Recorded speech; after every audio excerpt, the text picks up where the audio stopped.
सीकर में गुरुवार को आयोजित किसान सम्मान रैली के दौरान प्रधानमंत्री नरेंद्र मोदी ने प्रतापगढ़ सहित प्रदेश में 250 करोड़ से अधिक की लागत के 6 एकलव्य बोर्डिंग स्कूलों का वर्चुअल उद्घाटन किया। इस दौरान प्रधानमंत्री मोदी ने प्रतापगढ़ जिले के सुहागपुरा में निर्मित लगभग 42 करोड़ की लागत से बने एकलव्य बोर्डिंग स्कूल का लोकार्पण करके क्षेत्र के छात्र छात्राओं की शिक्षा में प्रभावी योगदान की बात कहते हुए उनके जीवन स्तर में अमूलचल परिवर्तन आने की बात की और प्रतापगढ़ जिले वासियों को इस सौगात के लिए बधाई दी। इस अवसर पर घाटोलपी पलखूंट विधायक हरेंद्र निनामा ने प्रतापगढ़ जिले को 42 करोड़ के एकलव्य छात्रावास की सौगात देने के प्रधानमंत्री मोदी, सांसद सीपी जोशी एवं सांसद कनकमल कटारा के प्रति आभार जताया। जिला परिषद में नेता प्रतिपक्ष हेमंत मीणा ने प्रधानमंत्री मोदी सहित क्षेत्रीय सांसद व राजस्थान के भाजपा प्रदेश अध्यक्ष सीपी जोशी के प्रति आभार जताया और उक्त सौगात के लिए छात्र छात्राओं के उज्जवल भविष्य की कामना की। कार्यक्रम में जनजाति विभाग के प्रभारी अधिकारी सहित प्रतापगढ़ प्रधान रमेश कुमार मीणा, सुहागपुरा प्रधान भरत पारगी, पीपलखूंट के पूर्व प्रधान अर्जुन लाल निनामा, प्रतापगढ़ के पूर्व प्रधान लछीराम निनामा, कारीदेवी मीणा, भाजपा जिला उपाध्यक्ष गोपाल निनामा, मीडिया प्रभारी लक्ष्मण हाड़ा, प्रतापगढ़ नगर अध्यक्ष रितेश सोमानी, मंडल अध्यक्ष राघवेंद्र सिंह बिलेसरी, श्यामलाल मीणा, संयोजक संजय बैसला, पार्षद हमिस मोदी, प्रवक्ता गोपाल धभाई, पूर्व मंडल अध्यक्ष भवानी सिंह शक्तावत सहित कई जनप्रतिनिधि और बड़ी संख्या में क्षेत्र के लोग उपस्थित थे। श्री नरेंद्र सिंह जी तोमर, अन्य सभी मंत्रीगण, संसद में मेरे साथीगण, विधायकगण और अन्य सभी महानुभाव और आज इस कार्यक्रम में उस स्थानों पर करोड़ों किसान हमारे साथ जुड़े हैं। मैं राजस्थान की धरती से देश के उन करोड़ों किसानों को भी नमन करता हूं।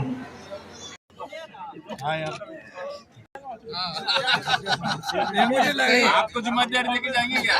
मुझे लगा लगभग 42 करोड़ के एकलव्य छात्रावास का उद्घाटन के बाद माननीय मोदी जी ने अपना भाषण पूर्ण किया।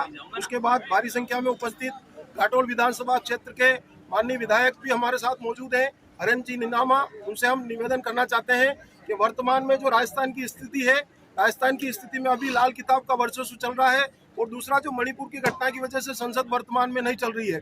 इस विषय में हम 3 बातों के लिए इनसे पूछना चाहेंगे कि माननीय मोदी जी ने जो आज हमने 42 करोड़ की सौगात दी है प्रतापगढ़ जिले को, उसके लिए आपका क्या कहना है?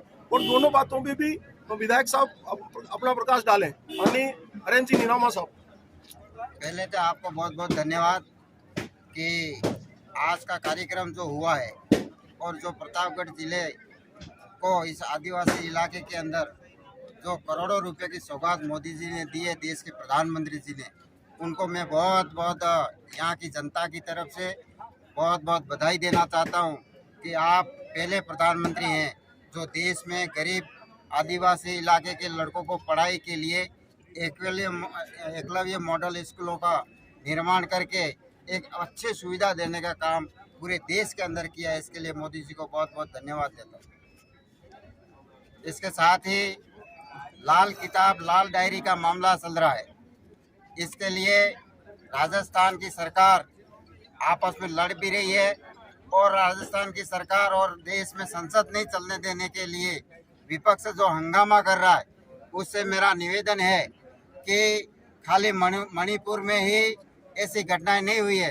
राजस्थान के अंदर तो दुर्दशा ऐसी है कि भले राजस्थान के मंत्री शांति धारीवाल जी हो, चाहे मुख्यमंत्री जी हो, वो कहते हैं कि प्रदेश वन है देश में, लेकिन सबसे ज़्यादा कानून व्यवस्था, हत्याएं और महिला सुरक्षित नहीं है, लड़कियां सुरक्षित नहीं है। सबसे ज़्यादा अगर राजस्थान के अंदर घटनाएं हो रही है वो देश में किसी भी राज्य में नहीं हो रही है।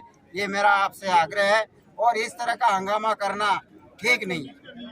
हमारे देश के प्रधानमंत्री जी इन सारी बातों को ध्यान में रखते हुए राजस्थान में कितनी बार आ चुके हैं और हर तरह की इसके में राजस्थान की जनता को दे रहे हैं, चाहे वो हमारी ट्रेनों का मामला हो, चाहे नेशनल हाईवे का मामला हो, चाहे अन्य प्रकार की स्कीमों का मामला हो। पीएम ये किसान सम्मान निधि में जो करोड़ों रुपए आज एक बटन दबा करके किसानों को दिए हैं, उसके लिए भी मैं मोदी सरकार को और मोदी जी को धन्यवाद देता हूँ। भारत माता की जय। मोदी मोदी मोदी।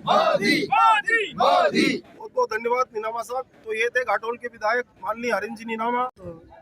भाजपा के पूर्व मंडल अध्यक्ष भवानी सिंह शक्तावत हमारे बीच मौजूद हैं।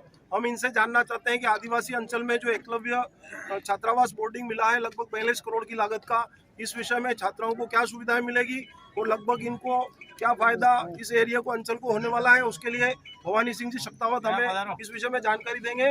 वो गोपाल जी नीनामा। ये जो आज एकलव्य मॉडल का जो लोकार्पण हुआ है, आदरणीय प्रधानमंत्री जी ने जो ये स्कूल खोला है प्रतापगढ़ जिले में, ये 42 करोड़ की इसकी लागत है और इसमें 6ठी क्लास से 12 तक बच्चे पढ़ेंगे। और यहाँ जो बच्चे पढ़ के जाएंगे इस अंचल से, वो बच्चे कहीं भी नहीं रुकेंगे। और शिक्षा के क्षेत्र में जो आज 6 एकलव्य मॉडल स्कूलों का जो सौगात राजस्थान में मोदी जी ने दी है, और 7 मेडिकल कॉलेज और कुछ मेडिकल कॉलेज का शिलान्यास किया। इसके लिए मैं प्रधानमंत्री जी को अपने प्रतापगढ़ जिले की ओर से, अपने क्षेत्र की ओर से, सब लोगों की तरफ से बहुत बहुत धन्यवाद देता हूँ। धन्यवाद शक्तावत जी। अब हमारे बीच मौजूद हैं जिला परिषद के नेता प्रतिपक्ष भाई हेमंत जी मीणा। उनसे भी हम जानना चाहते हैं कि आदिवासी अंचल के लिए जो माननीय प्रधानमंत्री मोदी जी ने जो सौगात दी है उस विषय में इनका क्या कहना है और इस अंचल को इस विषय में क्या फायदा मिलेगा और छात्रों का जीवन स्तर कैसे बढ़ेगा। देश के प्रधानमंत्री नरेंद्र मोदी ने जो आधारभूत जरूरत है इस क्षेत्र की शिक्षा के कारण ही इस क्षेत्र में, इस पूरे वनवासी क्षेत्र में जो अलग जगाने का काम देश के प्रधानमंत्री नरेंद्र मोदी ने की है। मोदी जी ने एकलव्य ये मॉडल स्कूल पूरे देश में 700 अभी तक खोल लिए हैं। और यहाँ पर कल मैं यहाँ पर आया था, पूरी जानकारी ली, तो यहाँ पर भी ये काम जो दिख रहा है वो तो है ही है, साथ में ही और इसके नया कंस्ट्रक्शन के लिए 19 करोड़ रुपए और स्वीकृत देश के प्रधानमंत्री नरेंद्र मोदी ने कर दिए हैं। शिक्षा इस क्षेत्र की आवश्यकता है। व्यक्ति के जीवन में शिक्षित व्यक्ति ही संपूर्ण राष्ट्र का निर्माण और राष्ट्र का विकास कर सकता है। इस ध्येय को मानकर देश के प्रधानमंत्री नरेंद्र मोदी ने इस पूरे क्षेत्र में शिक्षा को अलग जगाने के लिए ये काम किए हैं और इसके माध्यम से इस क्षेत्र की प्रतिभा पूरे देश में जाके अपना नाम रोशन करेगी और इस क्षेत्र का नाम रोशन करेगी और इसी के माध्यम से इस पूरे क्षेत्र में विकास की गंगा बहेगी। और देश के प्रधानमंत्री नरेंद्र मोदी इसी भावना को साथ में रख के निस्वार्थ भाव से, कोई कुछ नहीं, कोई राजनीतिक द्वेष नहीं, कुछ नहीं, जिस प्रकार सूर्य एक अपना प्रकाश सभी सृष्टि के सभी जीव जंतुओं को देता है, उसी प्रकार देश के प्रधानमंत्री नरेंद्र जी मोदी निरंतर ये प्रयास कर रहे हैं कि विकास के सभी काम हर क्षेत्र में नीचे से नीचे के तबके पे, गांव, गरीब, पिसाद, वंचित, शोषित लोगों को तक पहुंचे, ये काम उनका है। और भारतीय जनता पार्टी के माध्यम से पूरे देश में विकास की और शिक्षा की जो अलख इस क्षेत्र में जगाई जा रही है, देश के प्रधानमंत्री नरेंद्र मोदी को मैं कोटि कोटि धन्यवाद देना चाहता हूं कि आप द्वारा जो ये अलख और आदिवासी अंचल में ये जो एक बहुत बड़ा छोटा पौधा लगाया है, जो वट वृक्ष बन के अनेकों फूल और फल यहाँ से निकलेंगे और इस क्षेत्र का नाम रोशन करेंगे। यही कह के देश के प्रधानमंत्री नरेंद्र मोदी को मैं बहुत बहुत धन्यवाद देना चाहता हूँ और शुभकामना देना चाहता हूँ कि आप निरंतर इस क्षेत्र में इसी प्रकार विकास की गंगा को बहाएं। धन्यवाद। बहुत बहुत धन्यवाद। मैं इस क्षेत्र की जनता की ओर से और इस एकलव्य मॉडल स्कूल के यहाँ लाने में हमारे आदरणीय पूर्व मंत्री माननीय नंदलाल जी मीणा और वर्तमान के हमारे सीपी जी, कनक जी और हमारे इस क्षेत्र के लाडले विधायक आदरणीय हरेंद्र जी नीनामा के नेतृत्व में इन्होंने प्रयास करके माननीय मोदी जी तक अपने बात पहुंचाकर भारतीय जनता पार्टी का विजन जो है उसको इस आदिवासी क्षेत्र में लागू करके आदिवासियों का सर्वांगीण विकास किस तरह हो, उसके पहले सोपान के रूप में भारतीय जनता पार्टी ने ये कदम उठाते हुए इस क्षेत्र में ये बहु उद्देश्य और बहुआयामी इस एकलव्य छात्रावास और विद्यालय को देके यहाँ जो छात्र छात्राएं हैं वो जयपुर और दिल्ली नहीं पढ़ सकते, लेकिन स्थानीय स्तर पे जो सुविधा देके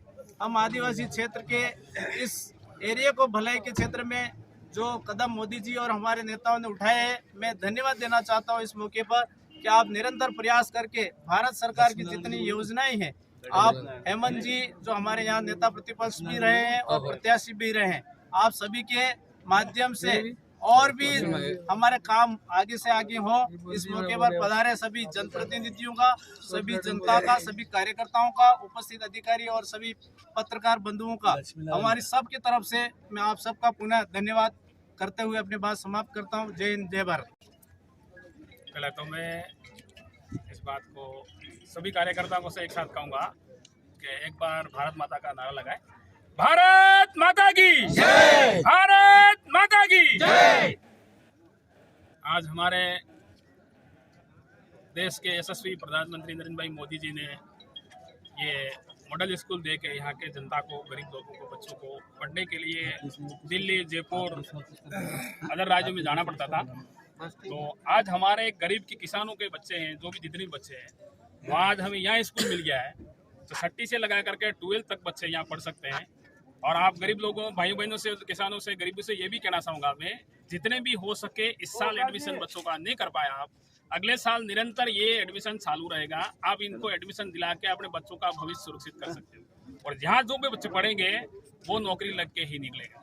आज हमारे देश के यशस्वी प्रधानमंत्री जी ने आज की तारीख में, हम देख रहे हैं आज की तारीख में संसद सत्र चल रहा है हमारा, और विपक्ष जो हमारा बेटा है वो संसद चलने में अड़ंगा लगा रहा है। आप लोगों से निवेदन करूंगा, मीडिया वालों से भी निवेदन करूंगा, इस रिपोर्ट को ज़्यादा से ज़्यादा सर्कुलेट करें ताकि लोगों से थोड़ी चीज़ें में समझी जाए और बताया जाए इसको कि हमारा देश का संविधान चलने में अगर कोई विपक्ष अगर खलन डाल रहा है, उसमें बाधा उत्पन्न कर रहा है, हमारा गरीब लोगों का, किसानों का करोड़ों रुपए होता है उसमें। एक सदन की दिन में कार्रवाई चलने के लिए करोड़ों रुपए का खर्चा होता है, वो हमारे मेहनत से निकला पैसा है।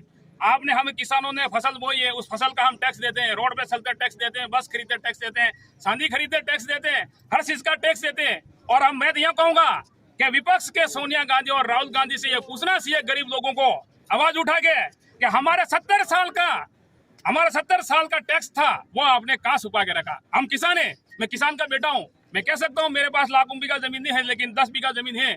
10 बीघा जमीन करते करते मैं करोड़पति लखपति नहीं बना हूं। आज राहुल गांधी, सोनिया गांधी कहां से करोड़पति बन गए? इस चीज को आपको गरीब लोगों को पूछने से ये आवाज बुलंद करने का समय है। अगर आपने ये नहीं कर पाए हो तो आपके आदिवासी में मॉडल स्कूल बना दो और कोई चीज बना दो मोदी जी, लेकिन आप अगर इस चीज से अगर सूख गए तो आपका बच्चों का, आपका भविष्य खतरे में रहेगा। दूसरी बात बता दूंगा आपको, संसद को हमारे चलते हुए पूरे देश में लोगों को देखना चाहिए कि हमारे संसद में अड़ंगा लगा रही है तो हमारे करोड़ों रुपये बर्बाद हो रहे हैं। इस जवाब को हम 2023 के आने वाला चुनाव में देंगे। यही बात कह के मैं मेरी बात को विराम देता हूँ। भारत माता की जय, भारत माता की जय। आज हमारे सुहागपुरा मंडल के में एकलव्य मॉडल स्कूल का उद्घाटन हमारे लोकप्रिय प्रधानमंत्री श्री नरेंद्र मोदी जी द्वारा किया गया। और इस क्षेत्र में, आदिवासी क्षेत्र के बच्चों के उच्च शिक्षा के लिए इस ऐसे विद्यालय की अति आवश्यकता थी। और हमारे बच्चे पढ़ाई के क्षेत्र में बहुत मेहनत करते हैं, लेकिन शिक्षा का अच्छा ये विद्यालय व्यवस्था नहीं थी। और प्रधानमंत्री जी ने इसको गंभीरता से लेते हुए इस क्षेत्र को ये मॉडल स्कूल का सौगात दी है। इसलिए इस क्षेत्र के ग्रामीण लोगों को काफ़ी उत्साह और प्रधानमंत्री के प्रति आशा है। और भविष्य में भी इस प्रकार से ये सरकार हमारे आदिवासी क्षेत्र और किसानों के लिए व्यवस्था करती रहे। जय हिंद, जय भारत। आप कुछ बोलना चाहेंगे? ये हमारे यहाँ एकलव्य मॉडल बनने से हमारे इस ट्राइबल बेल्ट में बहुत ही अच्छी पढ़ाई करके हमारे आदिवासियों के लड़के टीचर बन सकते हैं, मेडिकल डिपार्टमेंट में जा सकते हैं और अन्य डिपार्टमेंट में जाके आर्मी में ऐसी कई पोस्टों में जाके हमारे आदिवासी बच्चे हमारे भविष्य के लिए अच्छा उज्जवल भविष्य बनाएंगे। इसी आशा के साथ में अपना आदिवासी ट्राइबल बेल्ट की ओर से और माननीय मोदी जी को बहुत बहुत बधाई देता हूँ।